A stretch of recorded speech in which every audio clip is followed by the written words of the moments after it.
Great. Okay.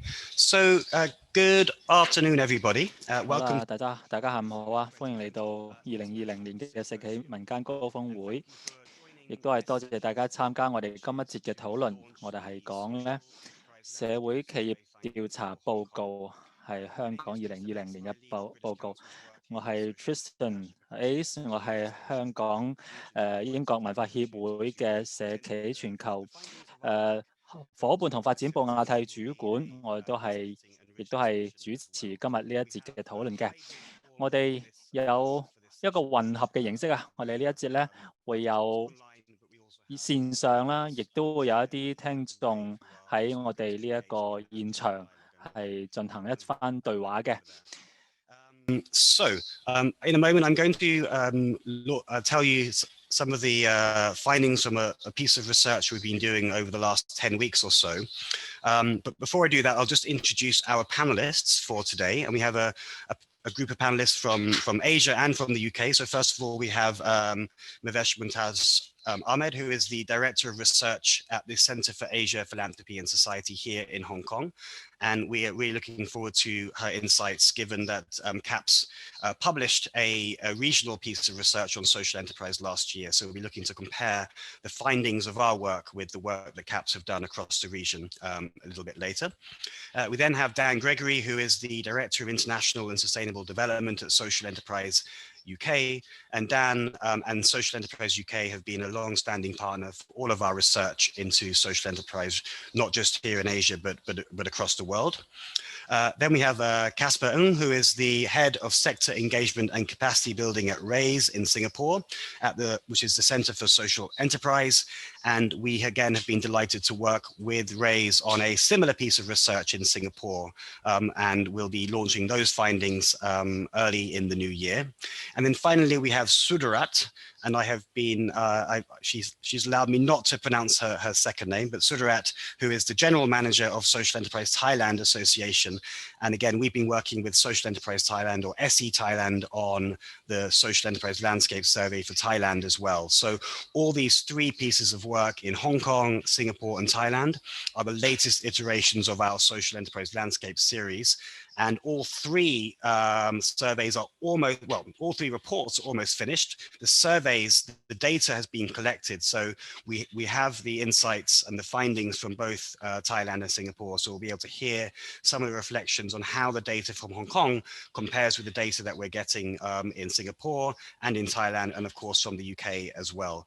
So that is the purpose of our session today, is to tell you the emerging findings, and then to have a conversation afterwards about how they compare, what are the differences, what are the similarities, what are the trends, what are the challenges that we face as we grow the social enterprise sector here across, both here in Hong Kong, of course, but also across the region as well. Just to say that today we are launching the initial findings of the research here in Hong Kong. And the final report, however, will be available early in the new year. We have closed the survey, and we've collected and we've done some initial analysis, but we're in the process of finalizing the report, which will be ready early in the new year. And we're delighted in Hong Kong to have worked with some fantastic strategic partners, notably, of course, the Social Enterprise Summit. But also we've worked with the General Chamber of Social Enterprises and Hong Kong Council of Social Services, and specifically the Social Enterprise Business Center.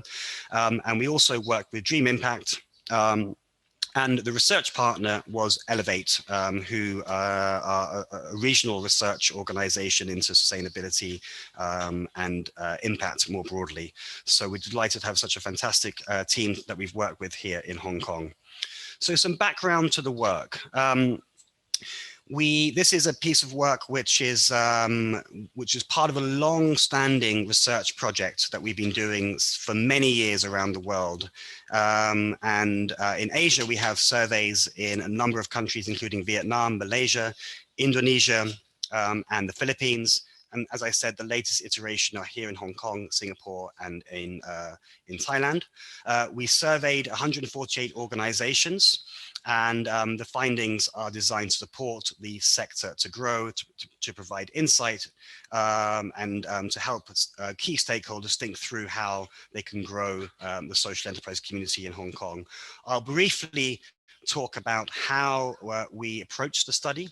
So we looked at 3 criteria when thinking through what organizations were included in the survey. Firstly, around the emphasis on profit and or social impact. Secondly, how much of the revenue comes from grants versus trading income. And finally, we looked at how the profit or surplus is generated. So is that surplus reinvested to support the social mission, or is that surplus distributed as to shareholders or owners, and what levels, what percentages what percentage of that surplus were reinvested or distributed as dividends or to shareholders or owners. So this was how we defined. This was the defining criteria that we used. And more on the specifics of that will be available in the final report. So let's kick off then with some of the findings. And I'm going to talk through some of the headline findings around leadership, demographics, around impact sectors, around challenges, and around, at the end, we're going to focus a little bit on the COVID response specifically. So how have social enterprises responded to COVID? Now, there's incredibly rich data here, and I won't have time to do it justice in the 20-minute slot that I have today. So I'm going to focus really on the headlines that we're seeing. And then, of course, subsequently, there will be further opportunity once the report is launched to really delve into some of that detail. But the first thing to say is that it's a pretty good news story when it comes to leadership. We find that a quarter of leaders are under the age of 34, and more than half are under the age of 44. So we know that it's a young sector, which again is common across the region. And we also know that just over half, 54% of social enterprises are led by a woman or jointly by a woman and a man. So it looks like social enterprises are doing a good job, or at least a better job than mainstream enterprises at gender equality. So some good news stories to kick off around leadership. Thinking through the sector profiles. So the key sectors of operation that we are seeing social enterprises focus on are education, business development services, and incubation support, services for the elderly, and arts and culture as well. So these are, again, I think, to be expected in Hong Kong. We see a lot of focus from government and other and philanthropy sector more broadly on services for the elderly, and a recent focus on arts and development and arts and culture as well. And of course, we're seeing the emergence of lots of incubations and lots of support organizations for social enterprises too. The other thing that I think that's really interesting about this slide and this data particularly is that social enterprise in Hong Kong seems to be a hyper local sector. So not only the majority of social enterprises are focused at a city level, but a quarter of them, or just under a quarter of them, are focused even just at a district level. So very locally focused sector, with just 15% operating internationally. Now, for a city that describes itself as Asia's global city, that's interesting. Is there more that can be done to look at the role that social enterprise can play internationally or in the region here in Hong Kong? That's a question for us to consider, I think, later. In terms of the impact objectives, we attempted to map social enterprises to the SDGs, and found again, similarly to the sector focus, that the main focus of social enterprises here are on education, health and well-being, and sustainable cities and communities. Again, sustainable cities makes sense given the context here in Hong Kong. So we looked at the way in which social enterprises thought about their about their impact versus profit. And we found that the majority of social enterprises, 62%, focus on place an equal importance on profit as well as the social impact they're creating. So it does suggest that that social enterprises in the city are commercially driven. They view that as something which is critically important to their success. Again, we are seeing, I mean, I think this finding is interesting, although impact measurements are an emerging area of expertise, and a lot of organizations find it very difficult. We do find that more than half have thought through their impact measurement, although about 30% still are not doing any form of impact measurement. So there is some work to be done with about just under a third of social enterprises that need to start thinking through how they can measure and manage their impact more effectively. In terms of the beneficiaries, we see a lot of social enterprises are supporting other types of organizations. That seems to be the biggest beneficiary.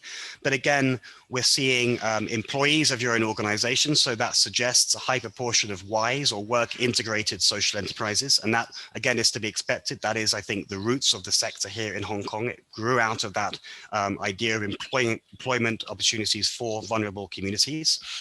But equally, we're seeing a big emphasis on the elderly and young people, and on the urban poor as well. So a big focus on vulnerable communities for the sector here in Hong Kong. The average number of beneficiaries per organization is over 1,000, which again is quite a good number, I think, and that is growing as well. So social enterprises appear to be growing the numbers of beneficiaries that they are working with. Let's focus now on the size of social enterprises in the city.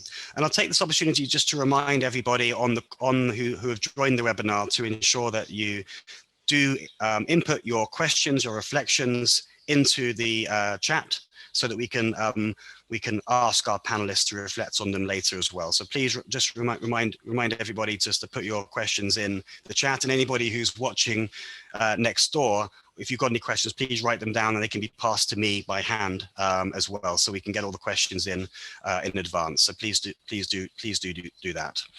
So social enterprises are still quite small, turnover between 100,000 and 5 million Hong Kong dollars. And prior to COVID, 45% of social enterprises were breaking even or making a profit, which is actually encouraging to see. So in terms of the financial profile, we still see that the majority of funding comes from personal sources. That's still the primary source of where social entrepreneurs are getting their initial finance from. And we see that there is social enterprises are accessing government grants, and they are accessing grants from foundations, but at the same time, they're recognizing that the supply of capital and access to investors is still some of the biggest barriers in terms of access to finance as well. But that issue there, first one, which is interesting, which is around the business model not refined as being a big barrier, suggests there's more work to be done for intermediaries, for incubators to help and support social enterprises in that regard. What we also did here was to try to look at the different types of legal forms that social enterprises adopt.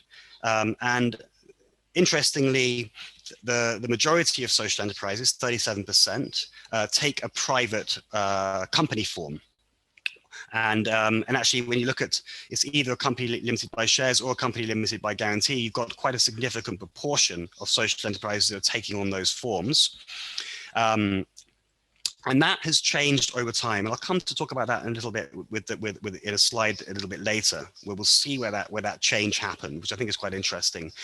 But I think the other point, which was really interesting when we had some initial stakeholder conversations, was around self-identification, and actually only 45% of the organizations that met the criteria, i.e. they met the criteria that we had for being a social enterprise, actually wanted to use the term social enterprise. Now, this suggests that there is something around the term that perhaps needs to be addressed in terms of understanding why it is that some organizations perhaps are not as comfortable using the term social enterprise. Why is that? That's something that we discussed at length in some of our stakeholder engagements. What is the reason why only 45%, so less than half of all the organizations we surveyed that met the criteria, don't actually use the term to describe what they do? An open question for discussion. So here, I think this is interesting. As I said earlier, we see a flip at around 2007 or 8, where you started to see the majority of social enterprises take on for-profit forms, whereas before that, it was charitable forms that was the dominant organizational or legal form that that social enterprise took. So it shows, and that trend I think is interesting because we're starting to see a much more focus on the commercial aspects of social enterprises, and we're moving in a departure from social enterprises that had their roots within community-based organizations or charities, or were sort of business arms of very large charities, or as often is described in the Hong Kong context, social enterprise projects. So that's a really interesting shift that took place about 2007-8, where we start to see the majority of organizational forms be private or company forms.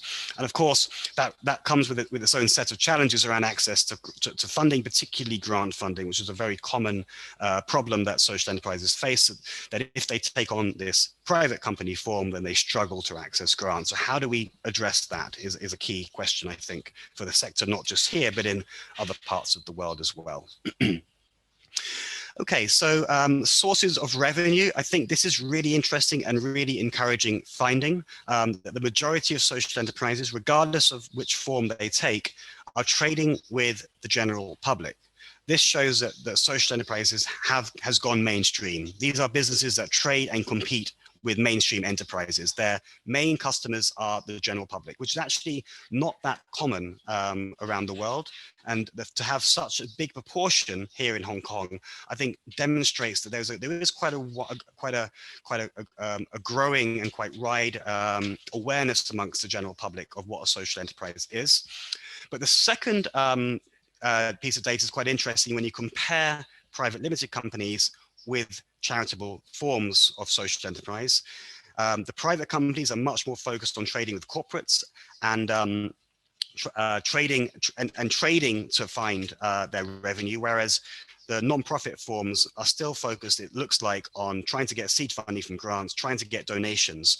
So there's an interesting, and obviously that's because they're eligible to do so, but there's an interesting question around how that drives strategy. And so, and whether the skill sets that are required to do those two quite different sets of activity, what that means for the strategic direction of these organizations. And that I think is a really interesting question to reflect on. So priorities for growth here. So we see that for both types of organization, priority is to improve and refine business models. But again, the difference between non-profit and the private company forms are that whereas the private forms are more focused on customer acquisition, so again, it seems they're much more focused on building their business through trading, improving the quality and refining the quality of the services or products that they're delivering. The non-profit forms are more interested in identifying funding on finance, probably grants, and would be my assumption, and I'm more interested in also collaboration as well. So again, we start to see some of these trends that you might expect based on the types of forms that have been chosen here. Again, barriers to growth, the key ones are cash flow, the availability or cost of finance is a big one. Recruitment and talent is a big one. Again, grant funding comes up here as well. So I'm going to spend the last 4 or 5 minutes talking through some of the impacts of COVID. So we found that COVID has had quite a significant impact. 65% of social enterprises have had their revenue negatively impacted, and 41% have seen a decrease in revenue of more than 50%. So that's a significant change. But There's also been some good news stories. So more than half of the organizations have seen, this wasn't a good news story. So 54% have seen a demand for their products and services negatively impacted. But there have been some organizations, just under 20%, that have seen a positive demand or an uptick in demand for the services that they've offered, particularly those enterprises that are focused on health and well-being. And social enterprises have been pivoting their business models, looking at training, putting stuff online. And there's some great examples of social enterprises that have started doing virtual tours and virtual marketing for events, and as well as online delivery services as well. So some good examples there of both innovation, but also some real negative impacts that the sector has faced. So the top challenges that have been faced by social enterprises were the uncertainty of the business environment, loss of customers and revenue, and then the need to pivot and adapt to ensure business continuity. And just under a third of social enterprises highlighted that it was really difficult to access government support. And that was a big challenge. And I think that's really interesting again, because I think, and we'll hear from our friends in the region, whether this was a similar thing, but particularly in the UK and Singapore, would be great to hear, because we know that social enterprises often slip between the cracks when it came to the types of support that was on offer. They weren't your classic SME and they weren't your classic charity. So where does the support come from for them? And that was a big challenge, I think, that was identified not just here, but in many parts of the world. So the major support that was needed, and that is continued to be needed during COVID, is the need to connect social enterprises with funders, support to digitalize operations, and also trying to get access to those government support programs as well was a big challenge. Fantastic. So I'm going to stop there, and I'm just about on time, but I'll just conclude by showing this final slide. And I think this is important because often research gets done and sometimes it sits on a shelf and people don't read it. But I wanted to show you just how the research has informed some of the policy outcomes that have been achieved across the region.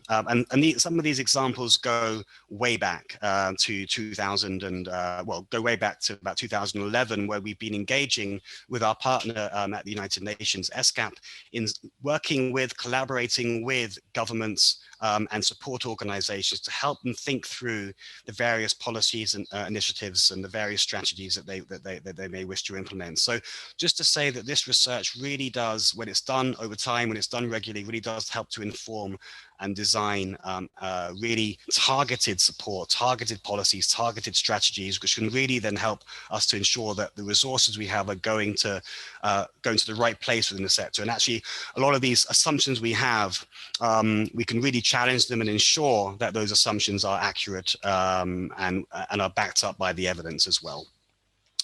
Okay, fantastic. So I'm going to stop there. I'm going to remind everybody to ensure that you are contributing your questions in the chat box. And if anybody who's watching here at the Wave, please also write your questions down. And I'm now going to hand over to our panelists to hear their initial reflections from what they're seeing. As I said, we have data that we have found. The reports are not yet published, but so you are privileged to have the opportunity to hear some of these insights before the data is actually publicly available. And we're going to hear from our colleagues across the region. We'll start off with Singapore, because often I think Singapore is an interesting place to start, because often people like to make comparisons between Hong Kong and Singapore. And so we'll finally be able to do that based on rigorous and comparative data sets with social enterprise. So I think that's going to be really interesting. And I have just sort of 2 or 3 questions to kick off with. So the first one is, was there anything different about the findings from Hong Kong? Is there anything that's different that surprised you? And what are some of the common trends that you're seeing as well that are reinforced by the data that we're seeing? So it's just 2 general questions to kick off with. So I'll start off with Casper. Casper, over to you. Thank you, Tristan. It was a very insightful sharing, and funny that you mentioned it. Yes, I was just gonna say that Singapore and Hong Kong have so much in common, and there's so many comparisons made between Singapore and Hong Kong in terms of the practices, in terms of policies, in terms of the way we do certain things. Just from the sharing itself, if you just replace the word Hong Kong in those slides and replace it with Singapore, you can essentially use the same deck of slides when you present the findings for Singapore. That's how similar we are. Whether the profile and the gender of founders of social enterprises, the challenges that they face, it almost mirrors exactly. But what I do see, and you mentioned it earlier, was that there are a number of social enterprises in Hong Kong that started off with charitable roots, and this is actually somewhat different in Singapore.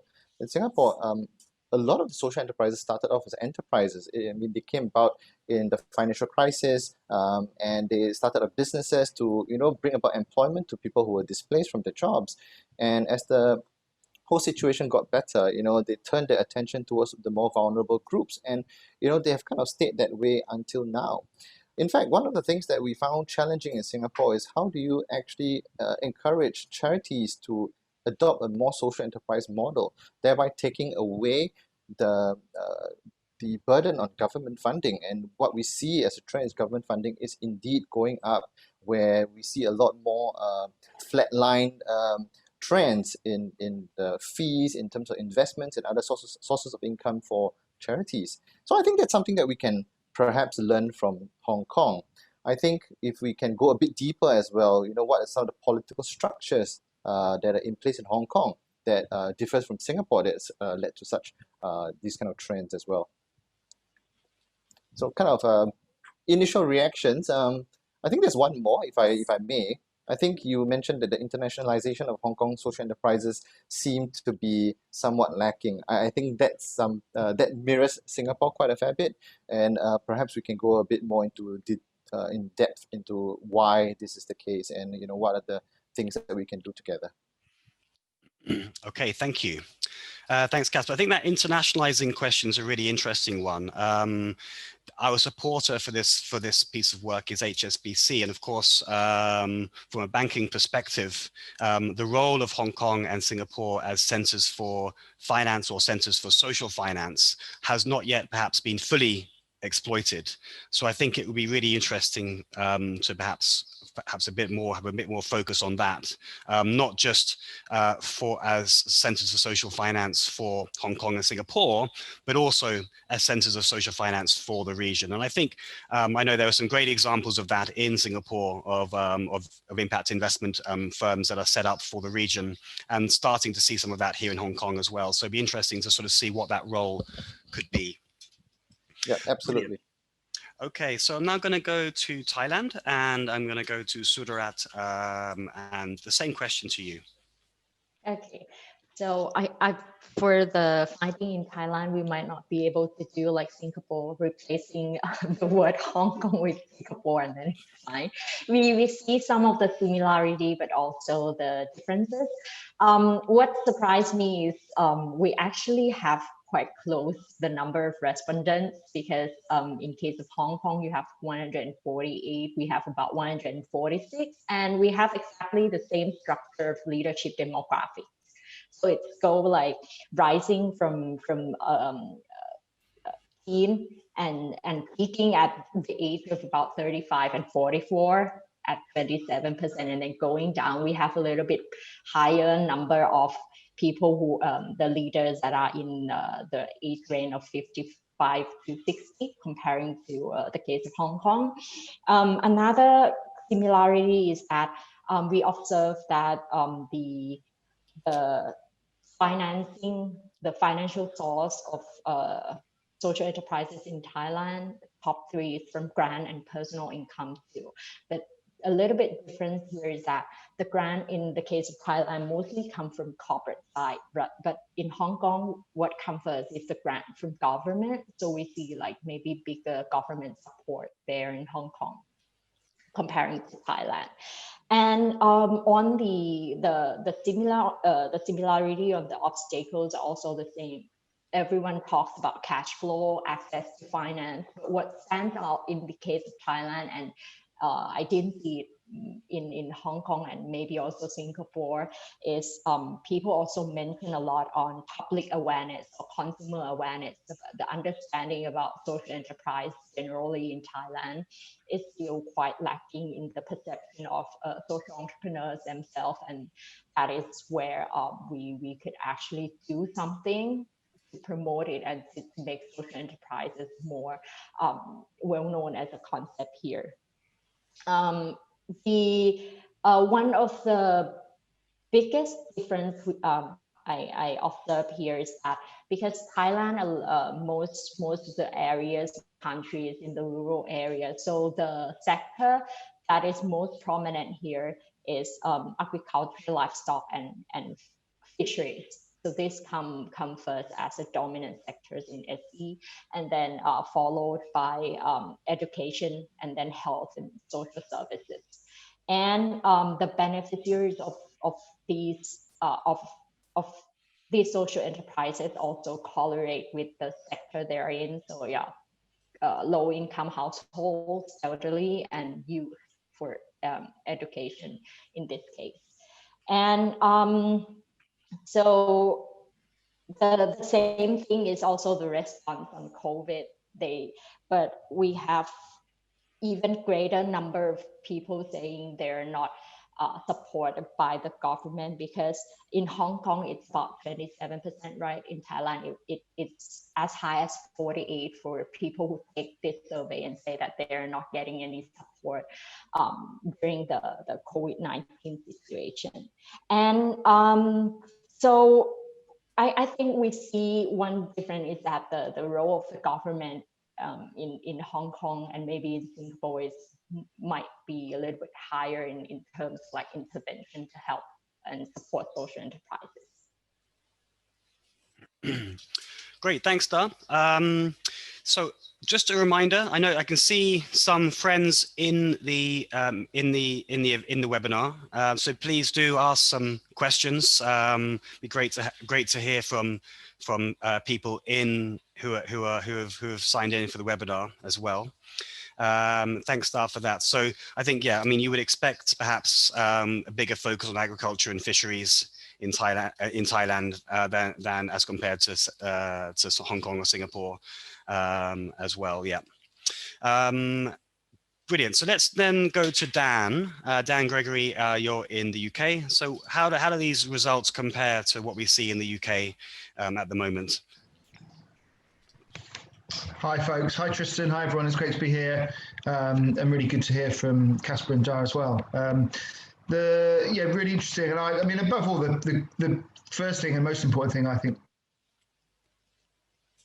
to say is that this is great news. You know, we've worked with British Council in 20-25 countries, and we never know what we're going to find. We never know, you know, the message we're going to hear from social enterprises. And again, we're seeing, you know, really rich data, but also just positive news. These are optimistic, growing businesses that, you know, are thriving in quite tough times, that are working in all sectors of the economy. They're led by a diverse group of people. They're working to serve diverse beneficiaries. So, you know, above all, let's remember that this is a really positive picture that we're seeing. I think there's some differences clearly from the UK and from elsewhere. I'll try and compare to some of the other countries we've worked in as well. Some are surprising and some less so. I think, like as Dar says, you know, you wouldn't expect to see the emphasis on agriculture in, say, Hong Kong as you would in Kenya or somewhere. So there's, you know, some differences are perhaps to be predicted. I'll try and focus on ones I think which are particularly noteworthy. I think there's sort of 6 or 7. I think the first one is the female leadership is really strong, and it's actually really quite strong. So there's many countries we've worked where we've found that female leadership of social enterprise is higher than of businesses more widely, but it still might only be at 20, 30% of social enterprises. It's just that that's much higher than 10 or 15% of all businesses. Whereas here it's near parity. You know, we're close to, you know, half of social enterprises being led by women, or more than half being led by men and women together. So, you know, that's really strong. So that's really fantastic to see, and really good news as well.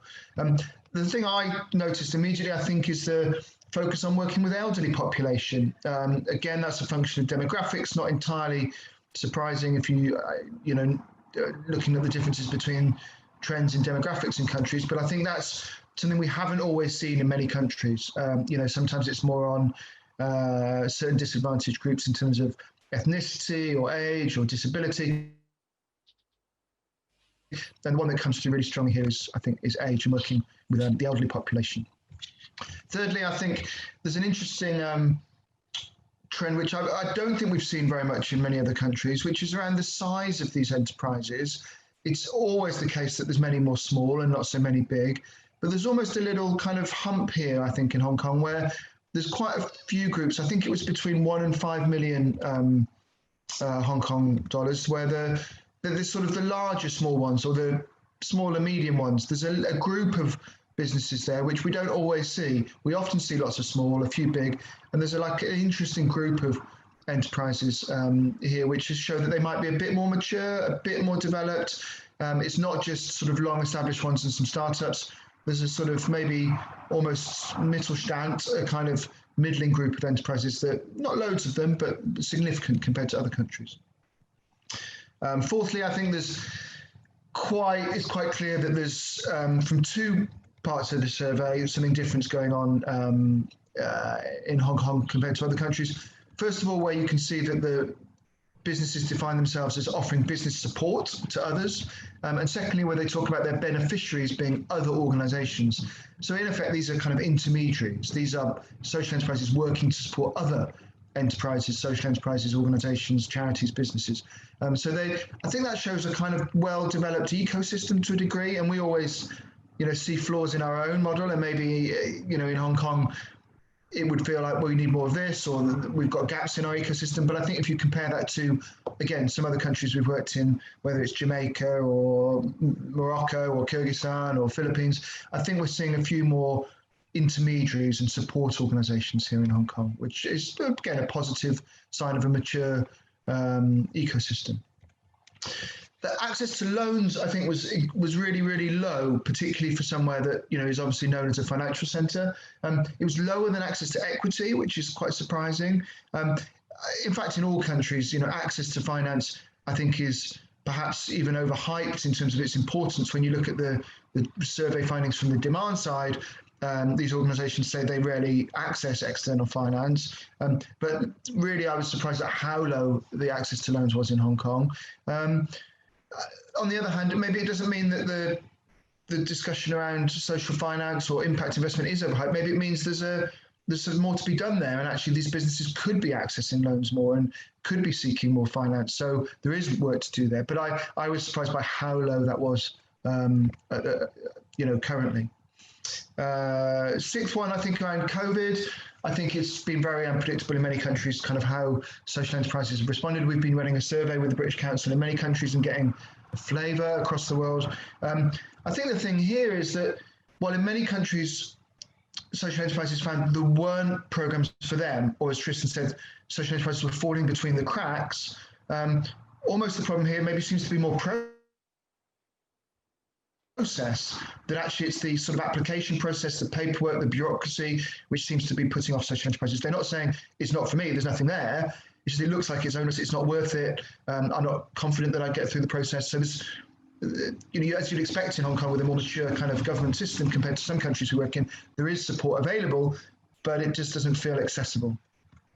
And finally, I think the point that was made about self-identity and whether these organisations identify as social enterprise, I think that 45% figure that Tristan mentioned is quite low compared to some countries. I don't think that means we got our criteria wrong, but I think if you look, it didn't come up in the slides, but we'll make sure this comes through in the report. If you look at the different legal forms and how they identify, it's clear that those registered as, say, companies limited by shares or sort of what we might consider as private, almost for-profit models, they more likely did identify as social enterprises. It's those non-profit charity models that very rarely identified as social enterprises. And there's a big split between those two. And I think in some countries, maybe there's more of a mix of private, non-profit, co-op, community, individuals, spin-out, and it's a sort of blend. And it really felt in this case, there was maybe a division between sort of two groups, certainly in how they identified, even though in practice, sort of how they operated, their characteristics weren't that different, but how they felt about themselves felt really different. So yeah, overall, again, I'm just so pleased to see this and the good news and the, you know, this part of this growing movement around the world, that there's a positive story here, but lots to learn from as well. Great. Thanks, Dan. Brilliant. So let's head back now to Hong Kong, and we're going to invite Mavesh to reflect. And of course, Mavesh, you have, as I said earlier, for those who perhaps joined a little bit later, Mavesh and the Center for Asian Philanthropy and Society published a report on social enterprise across Asia, which included Hong Kong last year. So great to get your reflections on it. Thank you so much, Tristan. I actually want to start by saying that I'm so glad that the British Council has done this study, is collecting this data as well. One of the things that we found out when we embarked on our study, and we did this in 5 countries plus Hong Kong in Asia, is the sheer dearth of data and the lack of data and evidence-based insights and recommendations. And we think the more the merrier. So we're really glad that the British Council is doing this, not just in Hong Kong, but in 20 plus other countries as well. And Tristan and everyone else, just to go back to the question that you had asked, Tristan, I want to just give 2 responses. One is zoomed into Hong Kong, and for the other one, I will zoom out a bit and look at Asia. So for the Hong Kong data, I think there are definite similarities between what you learned through the data that the British Council collected, as well as the data that we had. And some of this data is really quite myth-busting. For example, that social enterprises are only for the young. That is not true. There is actually a much more equitable age distribution. It's also not true that, unlike more traditional private sector, employee composition, that most founders or most employees tend to be male. Social enterprises, again, are disrupting that trend.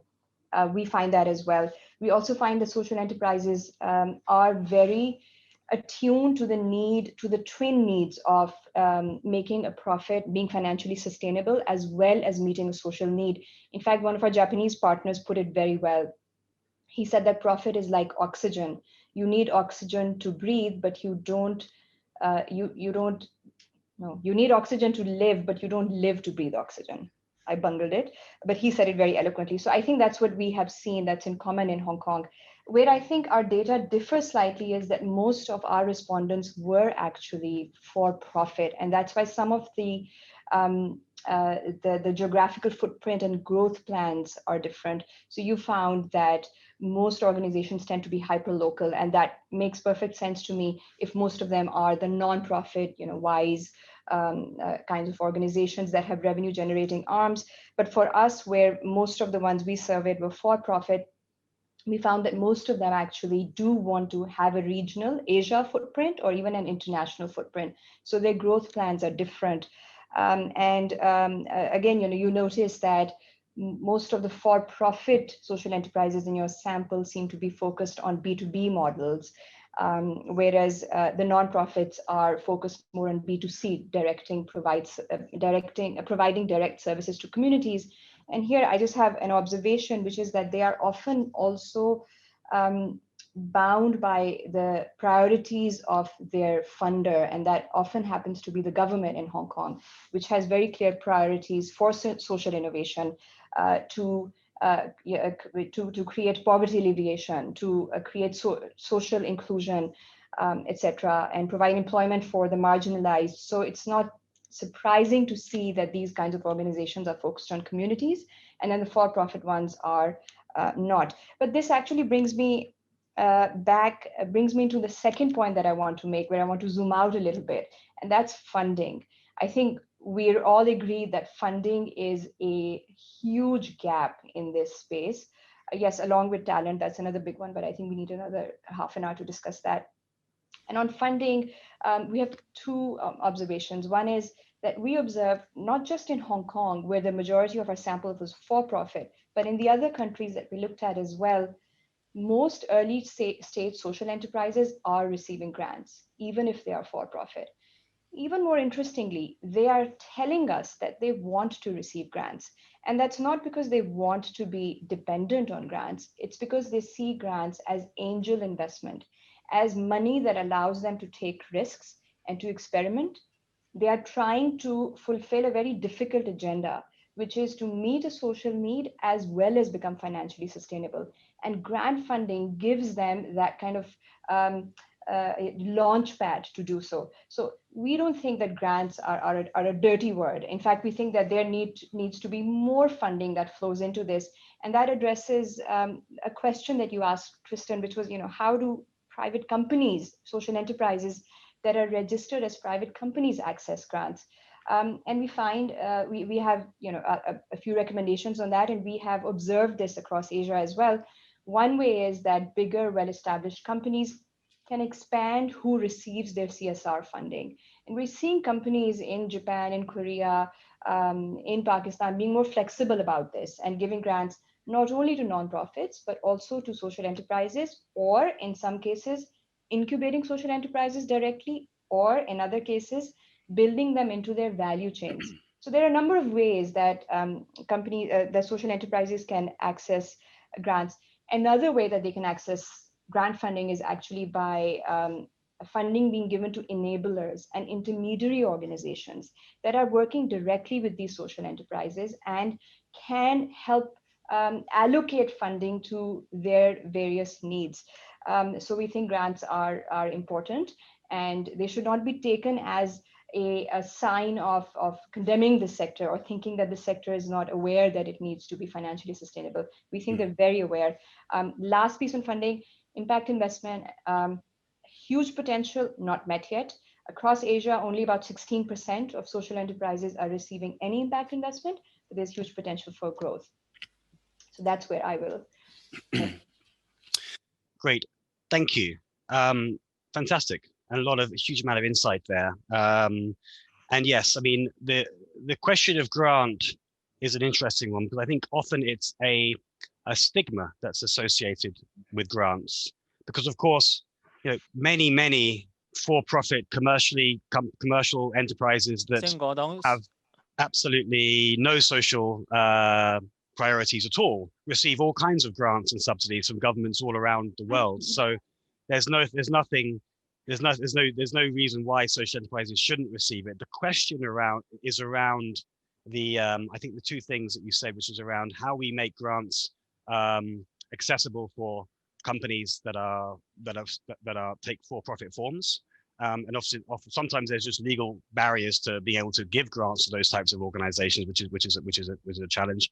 And I think the second thing is around, for me at least, which is around what types of skills do you have in an organization which is driven towards writing proposals and winning grants versus trying to get more customers or trying to build, and that can kind of shape the way the organization develops. And I think that can be the risk, because if you put your resources into getting the types of people that are really good at winning grants, does that then detract you from getting the types of resources, particularly when you're not able to employ as many people as you want? You're not able to employ countless people. How do you do that? And that's I think a real dilemma for lots of social enterprises. Brilliant. So we've got some questions that are coming through in the chat box. So I'm going to summarize them, and then I'm going to go back to our panelists and invite them to reflect on the questions that we've been asked. I mean, some of them are specific to Hong Kong, so you might not be able to reflect on it in the Hong Kong context, but you may wish to reflect on it in your context. So the first one is observations around the relationship between innovation and creativity, and particularly focusing on tech. What is the role of technology? The second question, which is a long one. So the data reinforces common observations over a number of years, which is around the B2B model, largely drives revenue for some social enterprises, which is what you said there, Mavesh. And this also mirrors what we're seeing in the startup community. So that's I think a reflection that from somebody in the audience. And then finally, a question around how the results have been used in other jurisdictions in Asia. I can comment on that, which I might do just at the end. We've got 6 minutes left.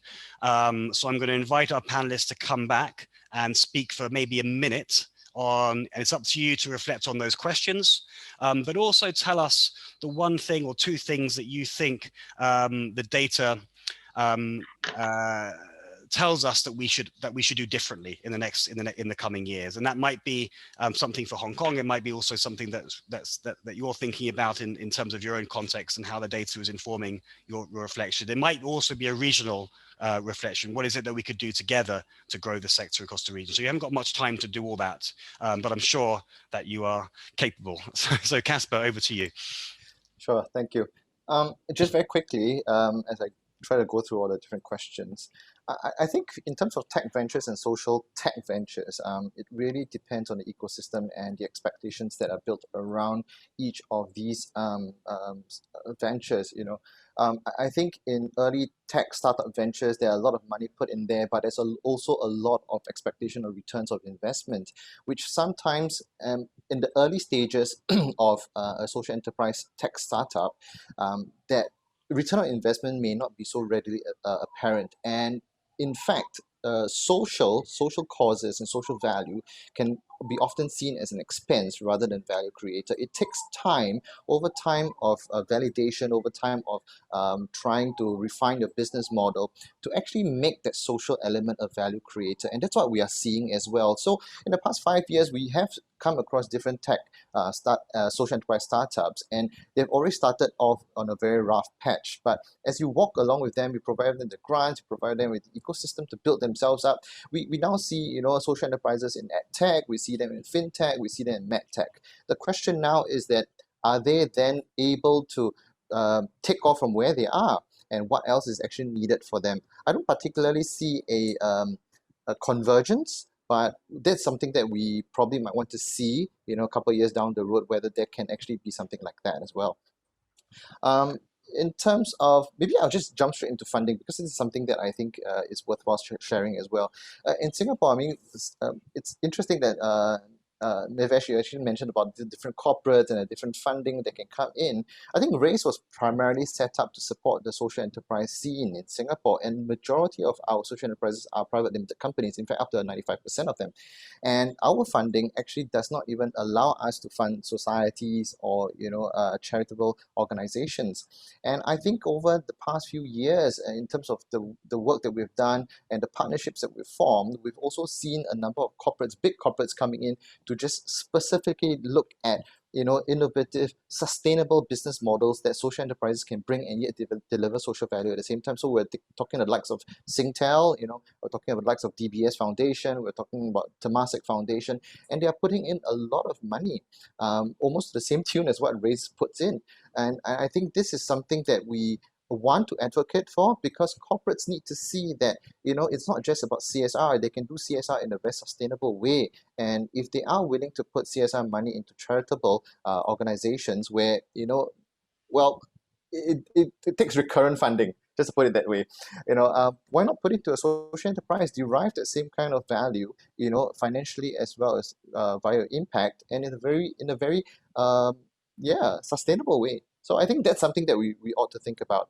I suppose in terms of going forward, that's something that we really want to help Singapore SEs to do, which is really to go beyond the shores of Singapore. I think technology is one way to do so. I think building this regional network, the cross-sharing of ideas, innovative business models, just building these inroads into different countries, I think will help tremendously for our social enterprises to do so. I think likewise for Hong Kong as well. I'll stop there so that others can have a chance to speak. Great, thanks, Casper. So I've just been informed by our organizers that we are, if our panelists are able to go over the hour a little bit. So just to everybody, we will, obviously I understand if attendees have to drop off, but we have got the green light to go for another 10 minutes or so from now. If you're able to stay for that length of time, that'd be wonderful. Although I still encourage us to be concise with our final reflections. So Da, over to you. I'm also going to take on the question about the marriage of tech ventures and maybe social enterprises. I think if talking about the first point, talking about technology here, I think most of the social enterprise, at least on our survey, some of them that we know particularly, they have incorporated technology in part of their operation, more or less. The second point is that, but in the case of Thailand, I think the tech ventures mostly go through the route of startups, while social enterprises have their the different routes. Actually, the development in Thailand, it starts off from social enterprises. The recognition of social enterprises was actually being promoted before startups, but currently the funding investment in the sphere of startups are pretty much bigger than social enterprises. So we are a bit I won't say a bit, we are quite lag behind. And so when talking about technology, they normally go to the startup journey, even though there are quite great number of tech ventures that have delivered social impact.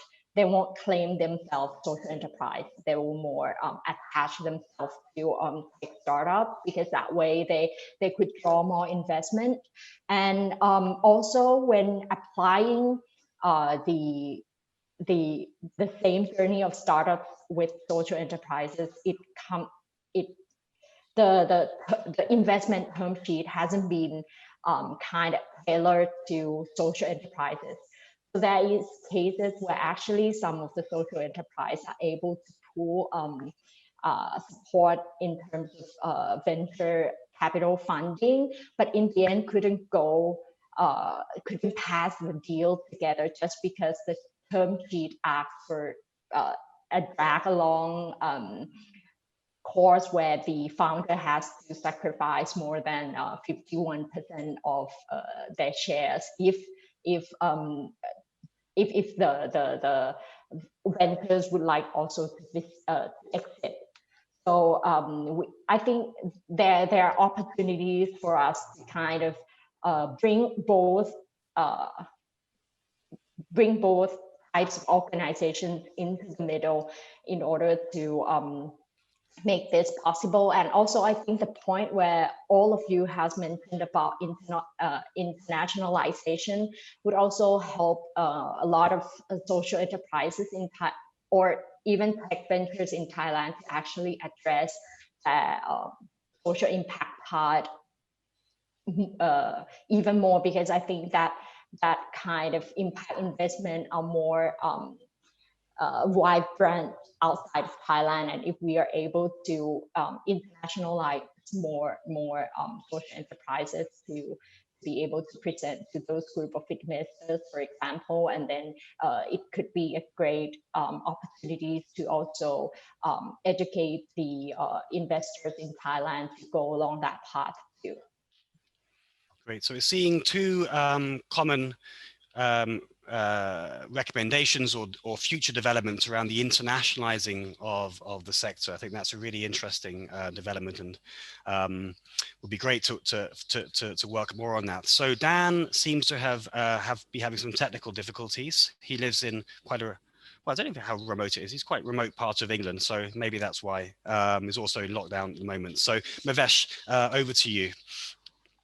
Right. I just want to make a quick observation on the tech front. In our study, we found that there were 3 countries, 2 countries plus Hong Kong, where there were more social enterprises working in tech, and those are Korea, Pakistan, and Hong Kong. And in all 3, the government has actually made a pretty big push to encourage startups in technology. So maybe there is a link there to that. And also, I think that because of COVID, in which we have seen companies that are leveraging technology or using technology to deliver their services thrive, whereas others have really struggled, we may see a bigger kind of pivot towards tech in the social enterprise space as well, just for companies to be able to survive in this new environment. So that's just a quick thought on tech. But speaking of government, that's the thought that I want to leave you with, which is that the role of government is really quite critical. And what we found was that the governments loom large in Asia. It's every sector institution wants to really work in tandem with government or listen to government signals. Government is at the table. in Asia. And the same is true for social entrepreneurship and these ecosystems. And we find that the government's action or inaction is helping shape ecosystems across Asia. But what we hear from social enterprise founders, from enablers and intermediaries, like some of the panelists, my fellow panelists, is that the role that they desire government to play is really that of an enabler more than anything else. By making it easy to do business, by making it easy for capital to flow, by maybe providing tax breaks and tax holidays to all startups, regardless of whether they are social enterprises or not, but really kind of work to create an environment that is encouraging of all startups, including social enterprises, and also perhaps more directly to procure from social enterprises. That could be a game changer if the government starts to procure social services from certain social enterprises. But I want to leave you with one example of what we observed was the most involved government in Asia, and in our sample, that was Korea. The Korean government has actually gone ahead and created a certification system, a registration system for social enterprises. But what we found was that most social enterprises in Korea are choosing not to register under that system. Only about 2,000 plus have registered since it came into being.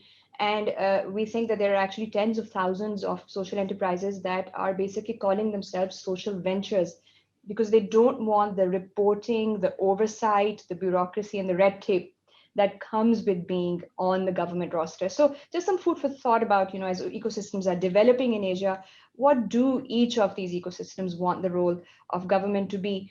And my final thought is, not everything really lends itself to a business model. So let's not forget the critical role that nonprofits play. All social needs really cannot be solved through markets. Great. Well, thank you, Mavesh. And I think I would finish off by just, again, perhaps expanding on your point around government. And there was a question around how research and evidence is used to inform policy. And here are some of the examples that we have of the work that we've done across the region. But we've worked, as I said, with a number of different governments. And the key thing is that you've got to make it easy for governments to do this. So what we've always tried to do with our work is to show government how we are solving or addressing their own priorities through social enterprise. And often it's not about trying to get them to do things that are really difficult. So creating new legal forms is really hard. It takes a very long time to do that. Creating new laws, really, really hard. But there are some really straightforward things that governments can do, and really focusing on the issues that governments are trying to solve, and then demonstrating how social enterprises can solve those particular problems. So if it's an issue around how to engage young people in employment and entrepreneurial opportunity, well, we've got wonderful data which shows that young people are really interested and inspired by the social enterprise model, for example. Or if it's about how we want to empower and engage and increase the numbers of women who are leading in business, then again, social enterprises appear to be an answer. So perhaps focus on the issue that you're trying to solve, and then demonstrate how social enterprises are responding to that particular issue, and showing how you are helping government and not making their lives more difficult by with the ask you have. The other thing I would say is that it's really important to speak with one voice. So the sector speaking with one voice to government is really, really helpful. I won't name the country, but I remember speaking to a government official in a country in Asia, and then saying, well, we would love to do more, but we have 3 or 4 different groups asking us to do 3 or 4 different things. If there is a united voice of the sector that can speak to government and has the trust and represents the sector as a whole, and that can be really, really beneficial as well. Brilliant. Okay, well, thank you very much. We thank you for everyone, actually, it looks like, who stayed on for the additional 8 minutes, and for our panelists who stayed on beyond the hour. I think it was always going to be ambitious to both present the findings and have such a rich conversation as well. So thanks very much. Oh, Dan, you just came back in just as we were finishing off. But thanks again for joining us, Dan, as well. So we've come to the end of the session. Thanks again to all the speakers and for joining us and for your insights and contributions. And to everybody who's joined the session, can I just remind you to fill in the survey, which is placed in the chat room, or you can scan the QR code, which is on the screen as well. Your feedback is extremely valuable to the summit organizers, so we can improve, enhance, and make sure that the subsequent events are even more fascinating than our conversation today. Although I don't think that's going to be possible. No, I'm just kidding. Okay, brilliant. So thanks everybody, we look forward to, as I said, we look forward to launching the full report early in the new year. So keep your eyes out for that event and for the report, which will of course be going into much more detailed analysis and secondary analysis of the findings that I presented here today. So we look forward to having more conversations around that in the coming months. Great, thank you very much. Thank you. Thanks very much. Thanks all.